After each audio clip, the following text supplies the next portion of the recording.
Good morning, depending on where you're joining us from. Happy Tuesday. My name's Meg. I'm here part of the Powertofly team, and I'll be your host today. I am super excited to jump in and dig in on today's chat and learn subject, especially with our returning guests, Kelly and Jill. But we just have some real quick housekeeping items and one thing here that might be different in case you haven't joined us in a couple days.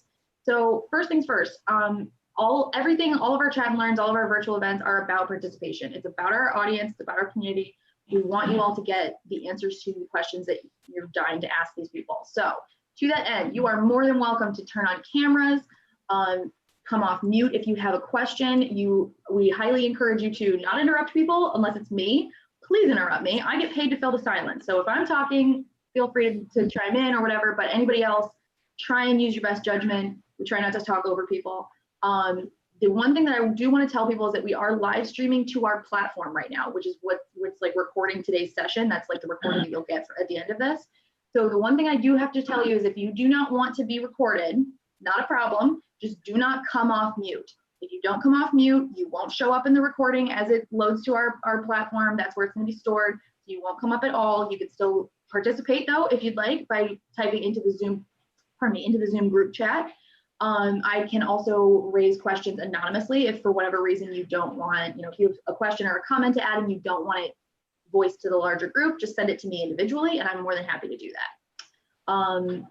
What else? So it is being recorded. We're going to send a Rewatch link with the email and you'll get that in probably about 1 to 2 business days, along with some extra, stuff from Kelly and Jill, usually links to things that they talked about on the chat, that kind of stuff.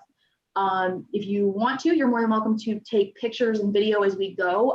You can call us out on social. We are at Powertofly on I think every social streaming platform or social media platform right now. You can also subscribe to our YouTube channel where this video will also live eventually. So please feel free to check those areas out. And then let's see.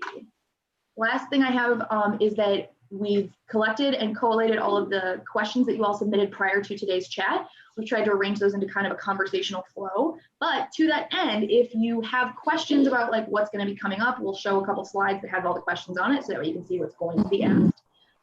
But that way, if you are here and you want your question answered, no harm in raising that question whenever you'd like. You can come off mute to ask it, you can put it in the chat.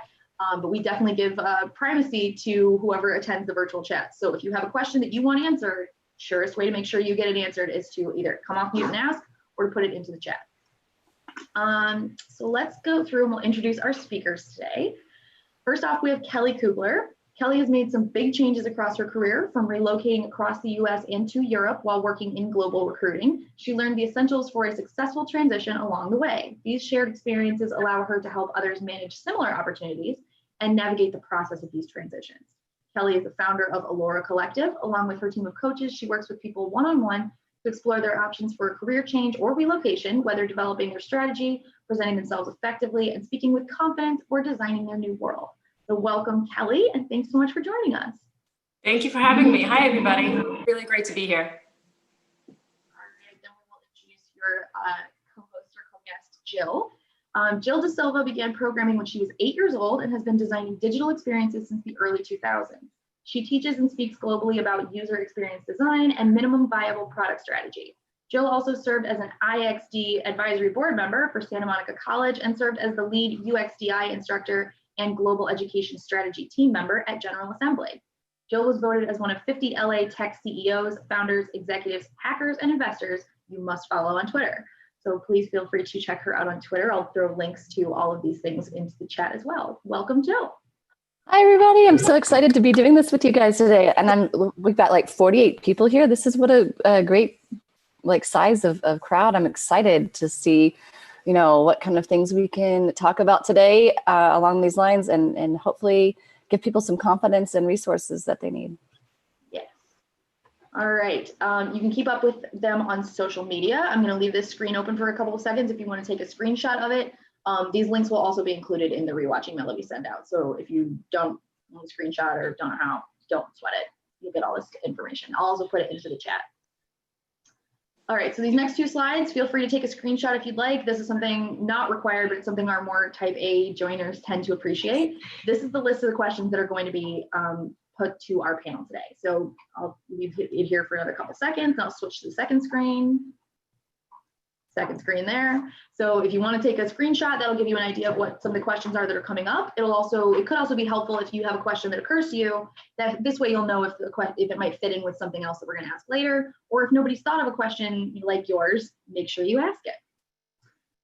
All right, so jumping into our first audience submitted question here. And Jill and Kelly are old hands at this, so I'm assuming you guys will work out who wants to take each question. I'll just address to both of you. How do you prepare or spin your career story to have the biggest and best impact on the interviewer and to show that you are the right fit for this job? I'll take a stab. I love this question. I also want to make mention that the questions submitted for this webinar have gotten more specific and more situational, which really helps us help you versus broad general questions. You know, what we do is we really try to curate it to your situation. So in terms of preparing, I think spin can maybe come off as you're switching in a direction where you're fluffing things a bit too much. But what I would say is you want to really look at your leverage and you want to know yourself. The bullets on your resume, they're statements, but you want to know the story of those things. So whether someone is asking you what your strengths are, whether they're asking you what your experience is with a piece of software or perhaps a design element or an industry or a product, you want to be prepared with the stories of your career so that they can visualize you in the role. That is the best way to convey how you can perform and let someone imagine you stepping in on day one and doing your best in the role and meeting the expectations. A pretty good method that'll help is using the STAR method, which basically thinks about the accomplishments of your career and your experience, but break them down into situation, task, action, result. When you prepare that before the interview, it makes sure that you're telling a complete story, and that will let the interviewer visualize you not only taking on the challenge, but completing it successfully. What do you think, Jill? You caught she's me. got a cookie. I put a snack in my mouth right when you asked me that question. It's lunchtime. No, I think that's exactly right. I think what you said, Kelly, about someone kind of overselling themselves in a confident way, you can kind of see through that. I think a lot of the questions, not to jump the gun on this, but I think a lot of the questions you have come back to authenticity and sincerity and being genuine. And I think that, you know, it's important to understand how to tell a story. I think when Meg introduced me, she's been coding since she was 8. I didn't add that to my biography until, or little bios, until I was, in my late 30s, even though I've been doing digital things. And so understanding how to tell the story and how things brought you to the point where you're at right now, I think make a big impact. And then how can you tell that in a way that's truthful and sincere? And it takes a while to figure it out. But yeah, I agree with that wholeheartedly, Kelly, what you just said.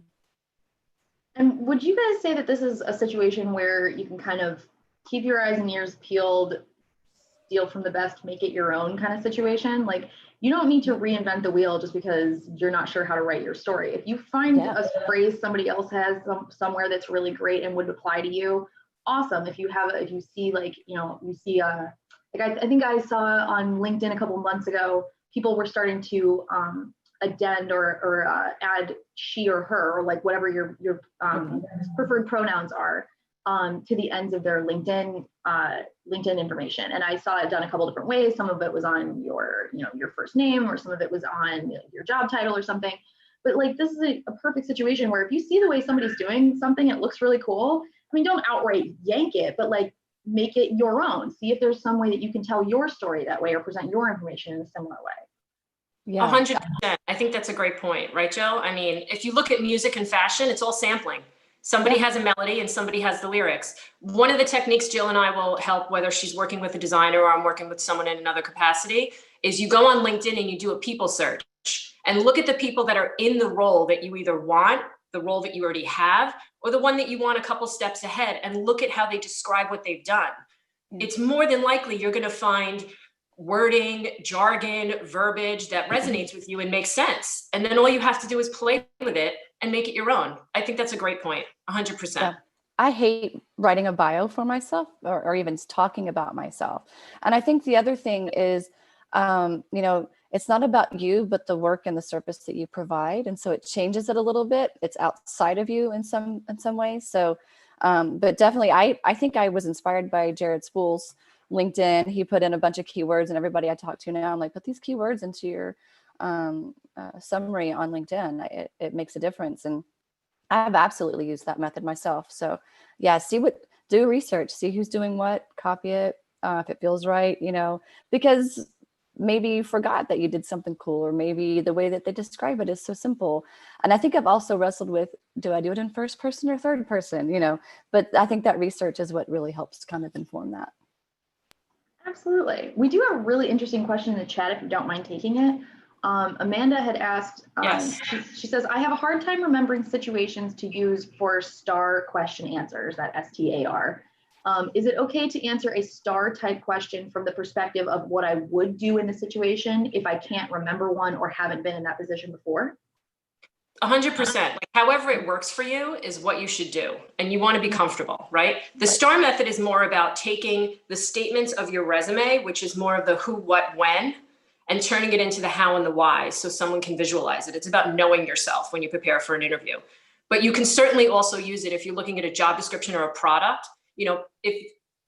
My advice is, if you have 60% of what they're looking for, you go for it, right? You don't have to know everything. But if you can say, I haven't used that yet, but what I know about it is, and here's how I think it would apply to this situation, and here's what I would do with it, then that's your route to go. You're allowed to give iterations, and you should feel like it's a peer-to-peer conversation where you're having a stand-up or a brainstorm. I would think that that's relevant in design especially too. What do you think, Jill? Yeah, I absolutely. Again, it kind of goes back to the question prior, though. You don't want to make stuff up. You definitely want to be authentic about what you're saying and what you know. And I think, I'm reading the STAR thing. I'll be honest, I'd never heard of STAR before. And I'm looking at it and I'm thinking, okay, well, someone just wrote out what is just kind of almost common sense, like in a portfolio or workspace scenario. But I caution you from being too rigid and following a thing, and just be conversational. I think it is important to be able to say those things. You don't want to be done with it and be like, oh, darn, I didn't say the thing I meant to say.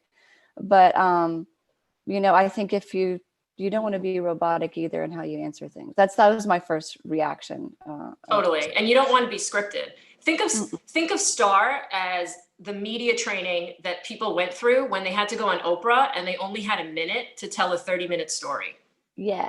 It's not a script. It helps you frame and remember the main points that you want to get across. Because if you tell someone, here's what happened, this was the challenge, and this was what I did, but you forget to tell them what the achievement of the result was, you kind of left a little on the table. So you want to just think of it as, right, Jill? It's like, you want to think of it as like your little bullet point reminders so that you give them the complete story that's really going to move forward. It's going to have them engaged, and hopefully it'll make them ask more questions so you can elaborate on it. That's really the goal.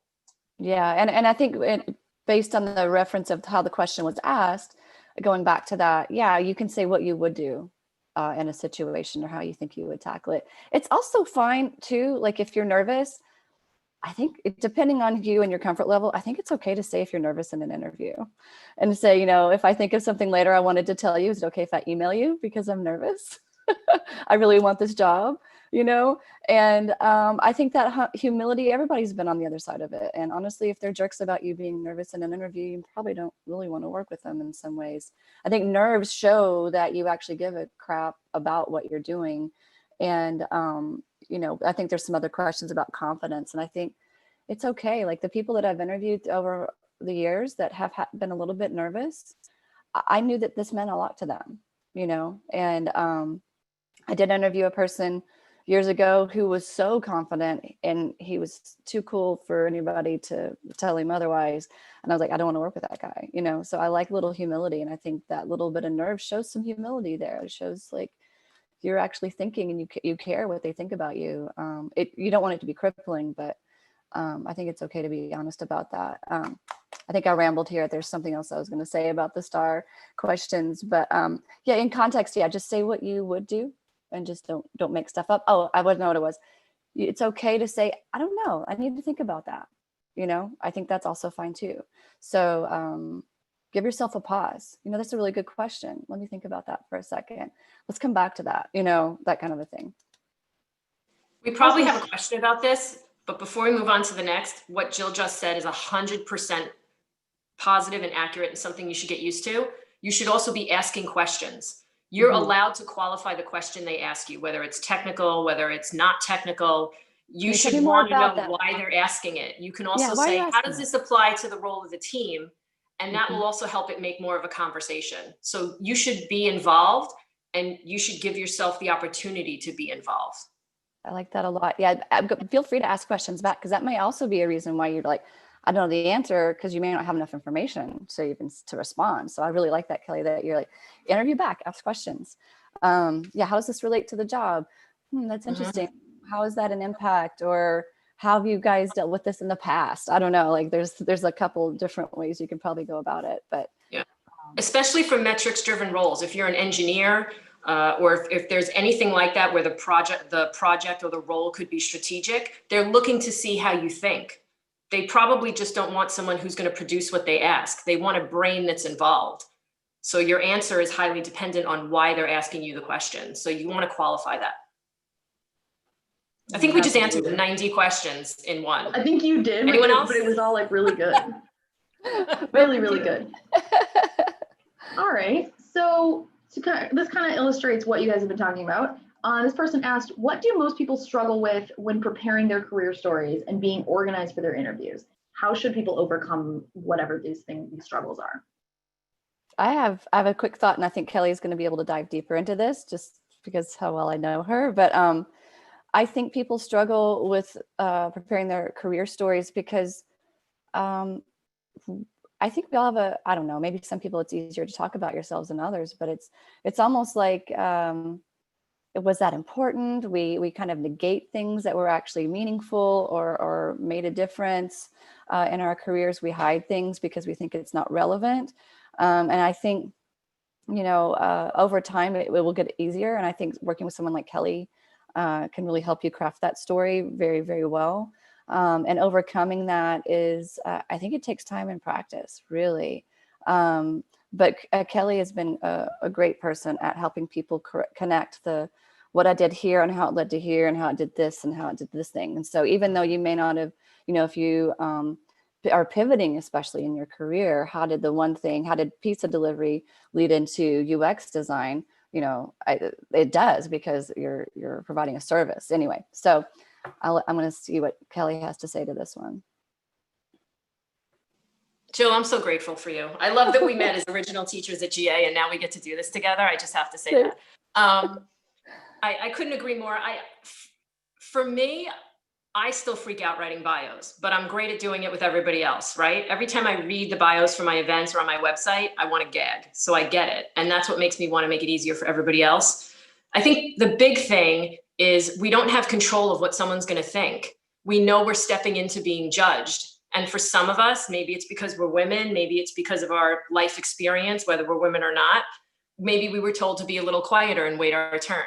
Maybe we don't want to come off as arrogant or bragging. And it takes practice. You have to kind of practice it and get used to it. So what I would do is I would practice it with people you're comfortable with, whether it's me and Jill's excellent at it too, by the way. If you want to pitch your portfolio and get really good advice on how to describe your projects and weave that into your bio, she's been a hiring manager all this time and teaches it. So she understands it as well. You want to practice it with people that aren't familiar with you and then have them tell you what they just heard you say and what they got from it. So if you practice it with people you're comfortable with, it'll be easier and more of a muscle memory to spit it out when it's somebody new. But it does take time and it does take practice. Sometimes it's really hard for some people to write it out. It reminds me of working with preschoolers when you give them those magnets of letters on a fridge so they can move them around. Some of us learn better when we're not just sitting there trying to write it out. So make a voice memo and send yourself an audio message. I don't like looking at my face. This is horrifying for me. So I make audio messages and then I re-listen to it. I don't really like my voice either, but you have to kind of get into the practice of it, and then it kind of desensitizes it and it's not as scary. But as much as it feels like you can't control what people think, you can control what you say. and you can control what you speak. So when you get more and more comfortable with it, the person on the other end is going to notice. They'll feel comfortable as you get more comfortable. Yeah, I want to echo again what you just said, Kelly, about the ability to kind of pitch it to people that you don't know yet. It makes me think of startups and pitch competitions and even public speaking. I think that's another challenge here, preparing their career stories. You led into that a little bit of maybe there's some insecurity there, or, you know, some things done culturally to kind of make you shy away from speaking, like, you know, confidently about yourself and what you do. And it definitely comes with practice. And I was reflecting over time, and definitely public speaking and talking with other people has helped me do that in interviews as well. And I think, I don't know, it's weird. Telling your story. I think my story came together when I was driving in my car. It happens in the most random times, you know? So I think, but definitely practicing it. It is like a pitch. I think the other thing that's hard is that a lot of times the role that you might be applying for doesn't require extroversion, doesn't require salesmanship or anything like that. But this is a bit of a sales pitch. This is a bit of a, you know, and that's why I say coming back to authenticity and sincerity will make it not feel salesy and make it feel very genuine. I think also if you talk about the why behind why you did certain career things, if there was a passion behind it, the why you did it, that becomes even more compelling than the thing that you did. So anyway, I think about the why behind why you did certain things in your career, and how the whys have kind of been a common thread to where you are right now. I couldn't agree more. I really couldn't. I see Devney's comment about us bringing up the fact that you're allowed to say you're nervous and be nervous. And I love that. And I'm so glad that you recognize that. You know, we can't fix every interviewer. Mm-mm. I actually had a habit, and I really enjoyed fixing interviewers when I was still working for companies and recruiting, but we can make ourselves more comfortable. And if an interviewer is not going to appreciate that you're being honest, I don't know that I want you working on that team.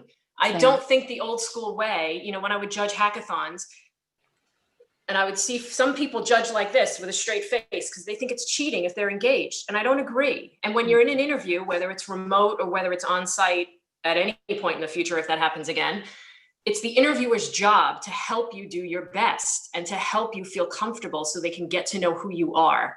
If they're only challenging you to give you some crazy level of pressure and they're not engaging, then they're really not there for the right reason. And that's the fault on them.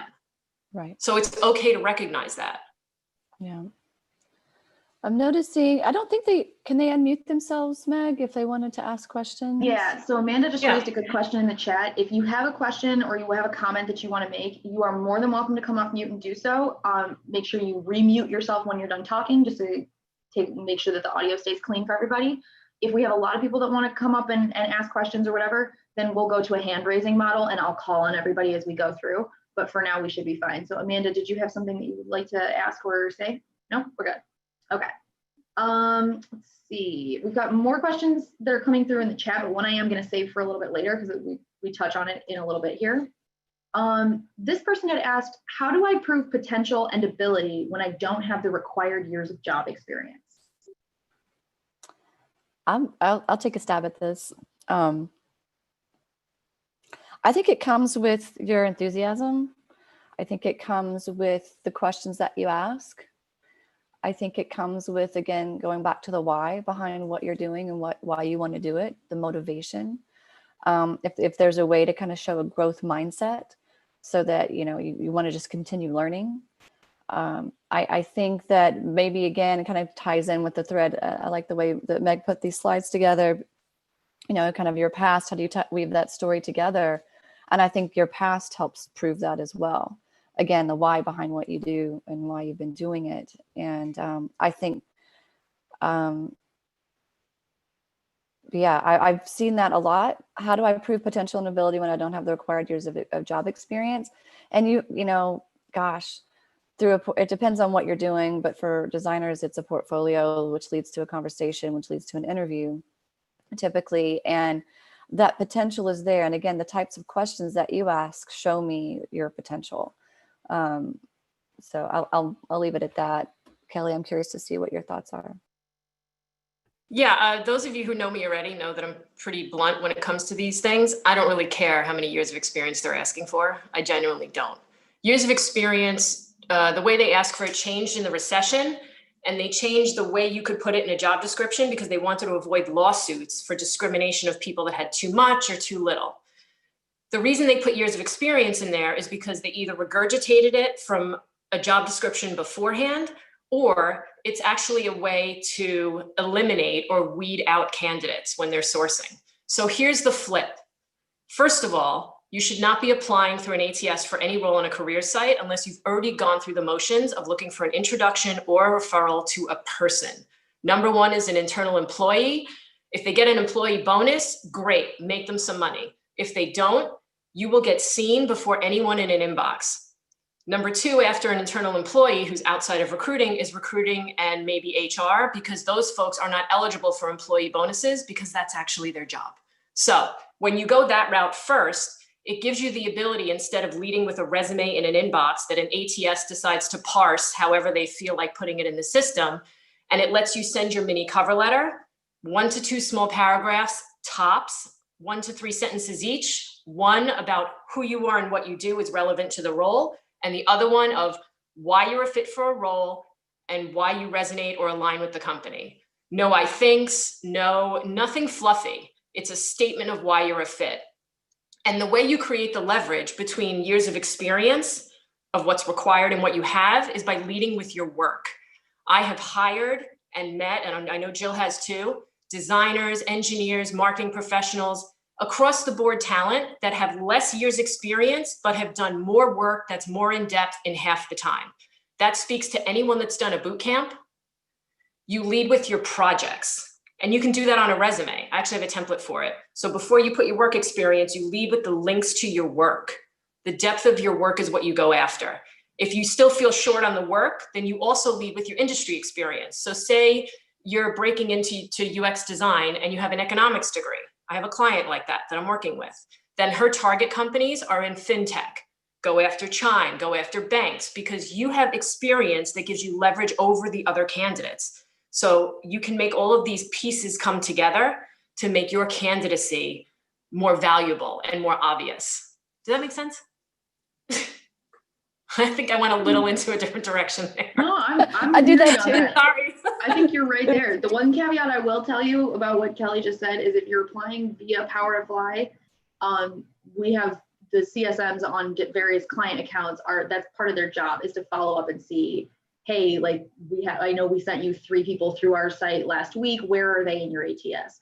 So if you are applying via Powertofly, if you started at Powertofly and that's how you applied, indicated interest or filled out like an ATS application, that is the one exception to Kelly's kind of very good guidelines of make the ATS your very last resort.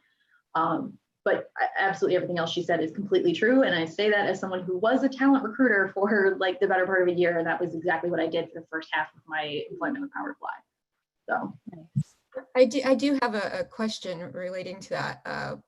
And I did actually ask this question before, when we submitted our questions. I think this might be mine, but if I'm looking to go into an HR role, and you said that we should, like reaching out to someone in the company, someone in HR can't really get that perk, that bonus for hiring someone or bringing someone on. Who would we reach out to if that's the department we're looking to get hired into? I prioritize the reach in addition to what I just mentioned of the strength of the relationship, right? So when I reach out on behalf of other folks for a referral or an introduction, I say, let me know if your relationship is strong and if you feel comfortable doing this. If I have multiple people in my network at one company, I look at who's going to reply first, who do I know best? I would filter it that way. As opposed to going to someone cold, I would look at someone like myself or someone like Jill or folks that have a larger network that can introduce you to a connection of theirs because they have a stronger relationship with someone in that company.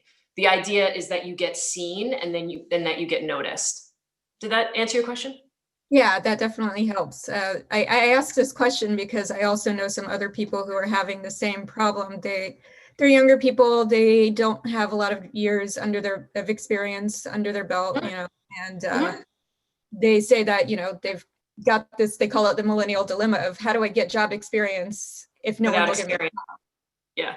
Another tool I used to troll, well, not, I shouldn't say troll. I used to use Meetup a lot. And now all of these conferences, like, by the way, Girls in Tech conference is free this year. A lot of people are doing it virtual and they're free. So is in-house recruitment. So Amanda, if you're interested in getting into HR, then the virtual summit that in-house recruitment is doing for HR professionals and recruiters is a great free conference for you to attend and join. Then your message is, hey, I saw you speak at the conference, or I really wanted to see your panel, but I missed it. Here's why I'm reaching out. And there you can get effective leads. The people that are doing these things most often want to help. One of the things I love about Powertofly is that it is focused, and it really has paid attention on companies that support flexible benefit packages and companies that are friendly to parents and friendly to women. So if you're a woman, then you should be looking in female forward areas. If you are junior, you should be looking in websites and organizations that are purposely looking to recruit folks that are underestimated and underrepresented. You got to go where the people play. Thank you so much. All right, so we've got one more question along the same line, and then we're going to jump into some audience questions, because there were 3 that were submitted that were really, really good and really kind of interrelated. So for this last submitted question for now, or pre-submitted, what would you recommend an aspiring UXR do and learn to stand out from others with real world industry experience?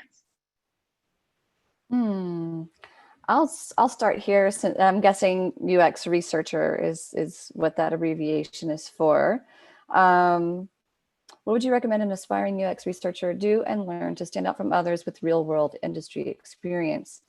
Honestly, I think if you are an aspiring UX researcher, it's good to be a generalist. So not only are you good at the research, but you understand how to apply that research. I think having projects under your belt that you understand the implications of the research and how to, I've spoken with a lot of people. They just like the research part. They don't want to do the wireframes or the prototyping or the user testing or anything else. They don't want to do that part. But if you've done the research, you're the best person to do that part, because you understand how that affects the design.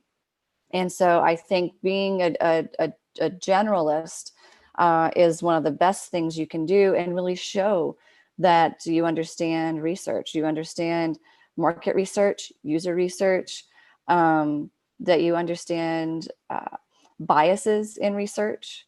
Maybe it's a little bit of a background in anthropology to kind of make you stand out, because UX research, a lot of it is found based on principles from anthropology.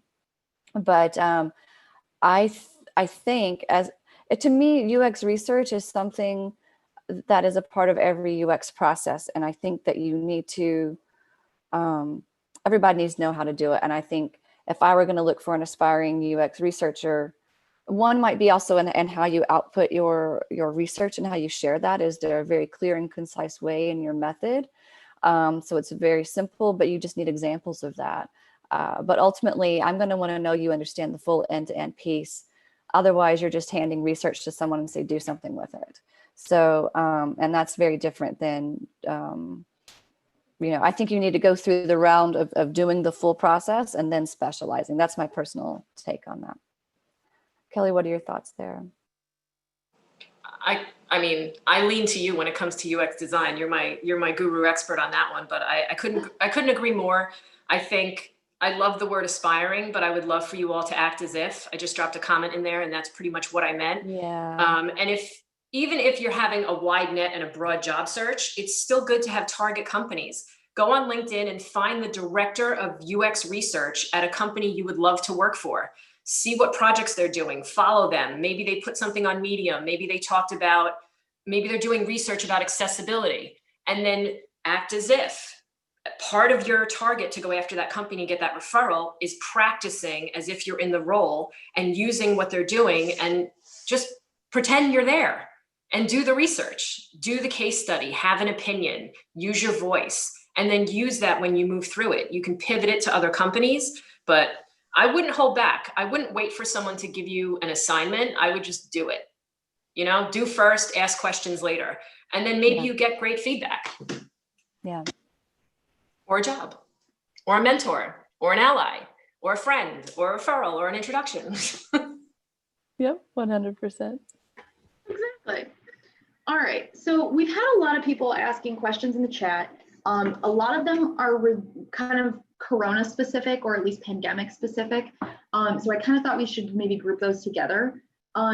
This first person had asked, how do you strategize relocation in a career transition in the midst of a pandemic? My first question would be, is the career relocation related to the job? And do you have to move or you just want to move? So I think I need more context there around that. I literally just moved in a pandemic while still working full time as a mom, so I've done that piece and still, readjusting for my clients who aren't used to being remote. I've been working remotely for a long time, but right now you have an opportunity to live anywhere you want. And I don't know how many companies are going to go back to in-person after this. It's going to be a while, I think. So yeah, I'm curious about the move. Can you repeat that question, Meg, one more time?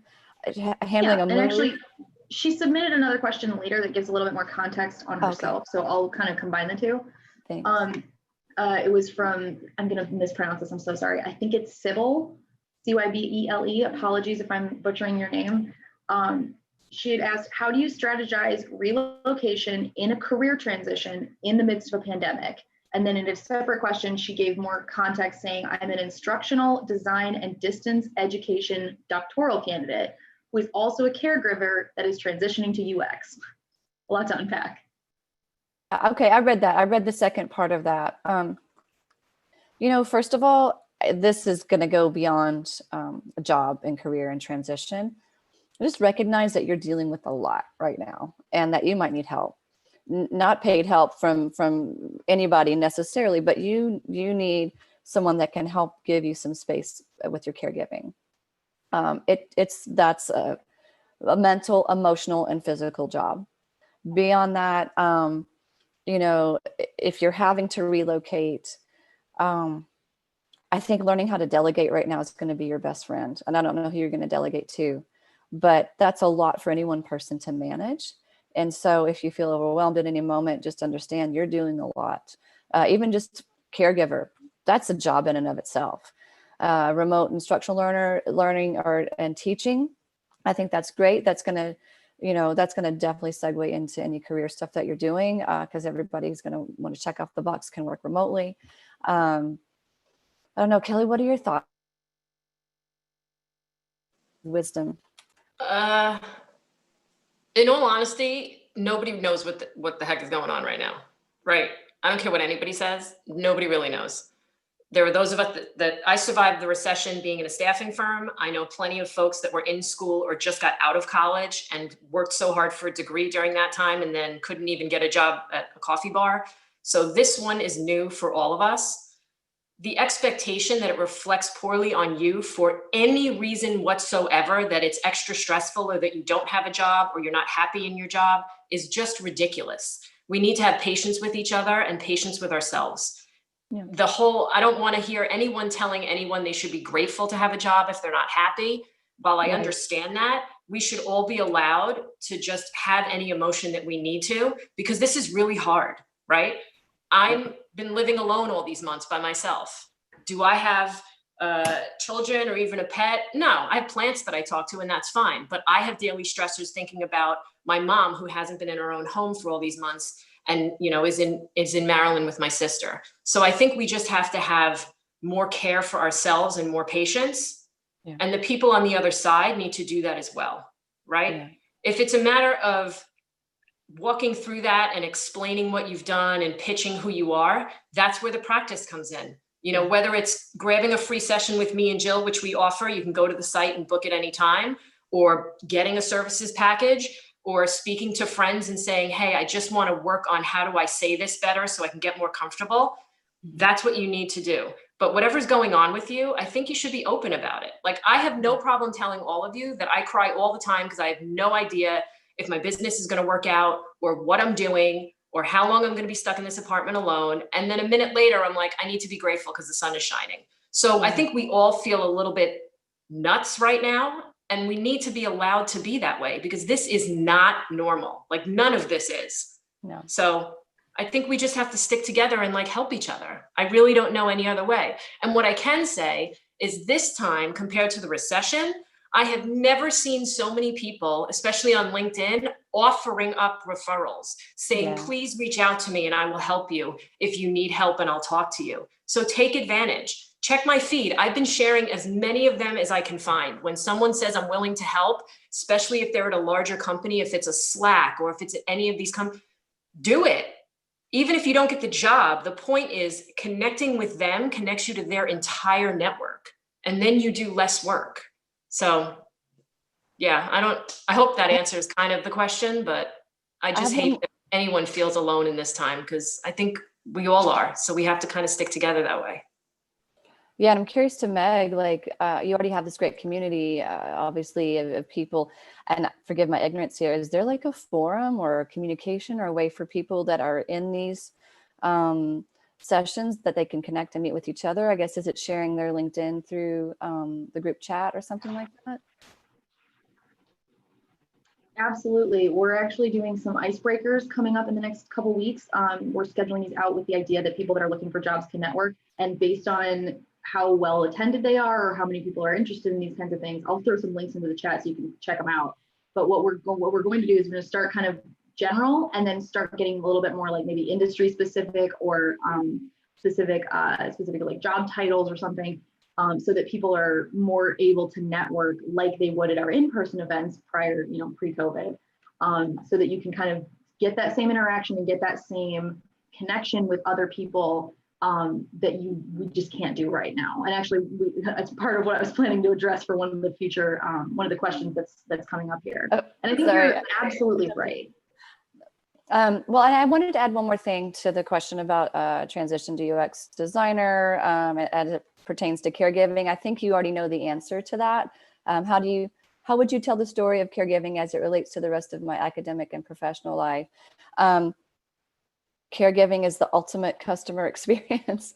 You have to understand your target audience. You have to understand their needs. You have to predict their needs. You have to be able to pivot. You have to be able to take their feedback and know how to work with that. And you have to think of every edge case, especially in caregiving scenarios. And so what if something happens? What if you have to be gone, et cetera? Like, I think you can apply the UX process and customer journey to caregiving 100%. So I think you already know that because you asked that question, but I just wanted to affirm that I think you're, yes, those things are completely relatable to each other. So along that same vein, we also had somebody that asked, how can you approach a career gap that involves a sensitive subject without having to share too much personal information? And so I think this is a really interesting question because like your previous answer had kind of rested on the idea of just like laying it out. I had to caregive. This is what I need to do. How should someone go about handling that when it's a sensitive subject? I don't know.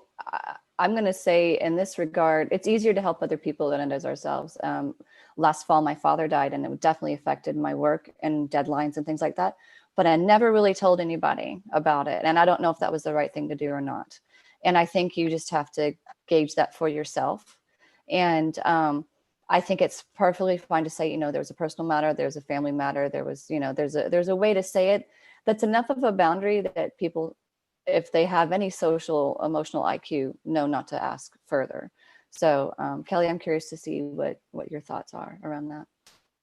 Yeah, I couldn't agree more. As much as we say be open, if you're not comfortable, you don't have to share anything you're not comfortable with. And you are 100% allowed to say, I had a family situation and a personal situation that I had to manage. I don't really want to go into details, but this is where I am and this is what I'm ready to do now. At the same time, to echo Jill's point, when we first reconnected before we even started doing this Allura Collective together, we talked about her father. And then shortly thereafter, I had a very deep loss in my family as well. And I emailed her and I didn't want to tell anybody. And I remember just being upset having to say so. And I apologized because I was like, I can't really write a bio right now for whatever we were doing. I don't remember what it was. Yeah, and I it was, felt it was our guilty. first UX therapy, or Yeah. no, first UX hot seat or something like that. And you're like, I can't do this. And I had no idea what was happening. And we have a great rapport. So again, it's interesting. Like, yeah, if you have that personal thing happening for you right now, but once you told me, I was like, sister, you have anything you need, any space you need, you let me know. And I think also sometimes we don't share because fear of judgment, or I didn't want people to think I couldn't still do my job, which is bullshit. And then the other thing, I love when sorry, I just cussed. But I'm trying to think of the reasons I didn't share. And I think one of the things I don't know, there's a certain part of me that likes to keep things private. But I think I also I closed off the opportunity for people to be kind to me, and I think we often underestimate the kindness of other people. So anyway, yeah, it's your call on how you say that, but I think you can just say exactly like Kelly said. I had something personal, something came up, I'm so over it. I'm here now. This is what I'm ready to do. Yeah, it was really a big moment because Jill's reply was, I'm going to hold some space because I had no idea. When you're ready, you let me know. And we can use something old, or if you need help with an edit, let me know. But that's what we have to do. That's why you have allies, whether it's a friend, whether it's a stranger that you've never met, but you saw on a webinar that says, I'm happy to help. Make people accountable. When they say they're willing to help, let them help. Yeah. I love you, Jill. You know that. I like. Thank you both for sharing that. I think that was really good. Yeah. I put a couple links into the chat for anybody that's curious. One's for the upcoming networking meet and greet, and then another one for a chat we recently had about how to handle grief at work. It was really interesting because it wasn't just about death and wasn't just about that, but it gave really good tips on how to have these kind of conversations with various people that you might work with, be they superiors or team members or whatever. So I think that might be really helpful for people.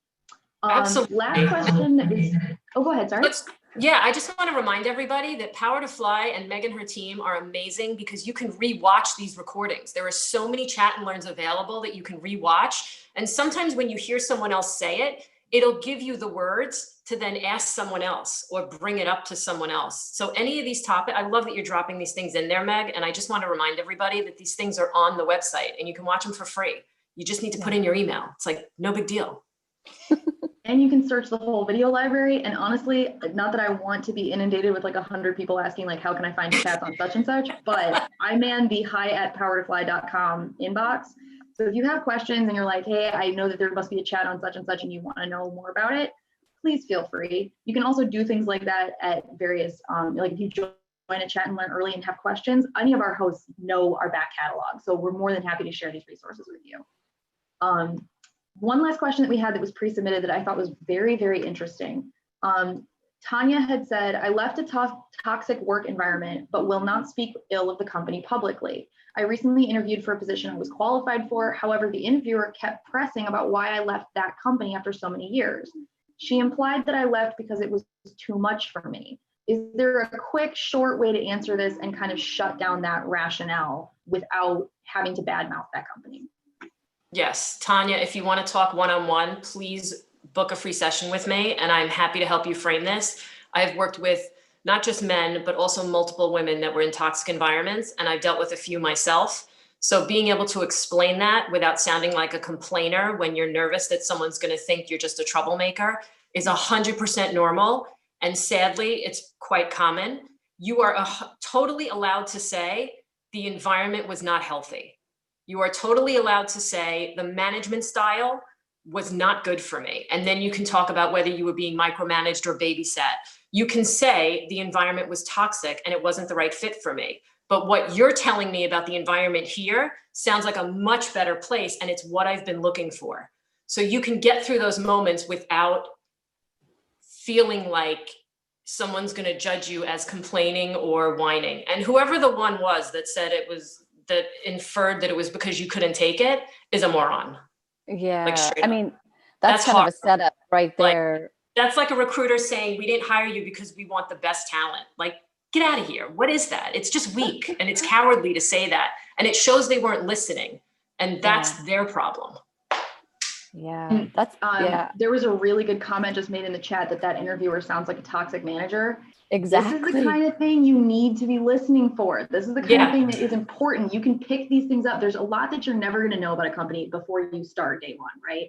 But these are things that you can read into and say, you know, you don't necessarily have to make that judgment call. You can just say, you know, it sounds kind of like I'm hearing this from you and that makes me a little bit unsure. Can you clarify that? Because I'm sure that maybe there's some misunderstanding going on here. Boom. You can give them that room to like walk back what they're saying or figure it out. But those answers to asking these questions or saying things that put you in a vulnerable position, that response tells you a lot about that company. A lot. It does. And sadly too, we have people that have been in those worlds, maybe they're more corporate or wherever that structure is, that kind of got this muscle memory of that's how it is, right? It kind of goes on plenty of cliches, and I did it for a very long time. And then as I got older, I had certain roles where I realized this stuff is not good for me anymore. I need to get something else. And those places are there. So as much as we have toxic people, there is a fair amount of those folks that have just been trained to accept that. And as difficult it is in job search, and I know a lot of people are struggling and they really want to find their next thing, you are 100% allowed to qualify how they behave, how they communicate, and other things. You could also go on LinkedIn and do a past company search of people or look for people that used to work at that company and ask them why they left. So you can do your own reference checks when you have these types of conversations or before you get into a company. That's another thing that's great and could be helpful. Yeah. Absolutely. All right, so we have 8 minutes left. This always goes too quickly. We need to book you guys for like at least an hour and a half, if not 2. Yeah. We should do a series. Can we do like a 1, 2, 3 or something? Would the audience be into that? Yes. Give me a +1 in the chat if you're into that, guys. Just throw it in there. Because so we don't have tons of time left. I want to try and hit some of the bigger questions that got either asked frequently or were really, really like good ones. So this is one of the ones that I really enjoyed. What's the best way to handle a referral question from an individual who you are really not that comfortable with? I love this question. Me too. I want to hear Kelly's answer. Well, I'm going to try. So one is you ignore it. Not the best response. 2 is, I struggle with this because there's at least one person who wants me to refer them all the time. And I don't because I can't. And I've helped them as much as I can to a certain degree and I have to stop. So I don't know. The best way to handle a referral question from an individual you're really not, is it, so someone wants you to refer them, but you don't really like them or their work or something, and you don't, that's what I'm reading there. Like you don't get it. I say, I'm so busy right now, I'm not able to do it. Like I come up with all kinds of excuses to not do this. I'll be honest. I want to hear Kelly's more professional way of dealing with this because mine is I hate confrontation or conflict, and I always am a people pleaser. So I definitely struggle with this one, but I usually I figure a way out of it. But Kelly, listen, I don't like confrontation either, but I also really don't have patience for injustices, which I did one of those crazy personality test once when they moved me to Amsterdam and it said I was the defender. So it kind of makes sense. Yeah. What I hear from this question is really from what I see is someone asking you to make a referral and you're really not comfortable doing it, right? So there's a couple of ways to roll this out. And this is another reason why I think we need to do some kind of a series to expand. I define a referral as someone putting their name on yours, submitting you for a job or saying, I know this person, I vouch for them, I've worked with this person. It's something like that, right? It's like a blind date from someone you know. An introduction could be a random on a dating app. So those are 2 different asks. Yeah. You can say, since we haven't worked together, I don't know that I can make a personal referral, but is there someone at the company you're looking for an introduction to? If so, I'm happy to push that LinkedIn message or email through, and hopefully you can connect and speak to them.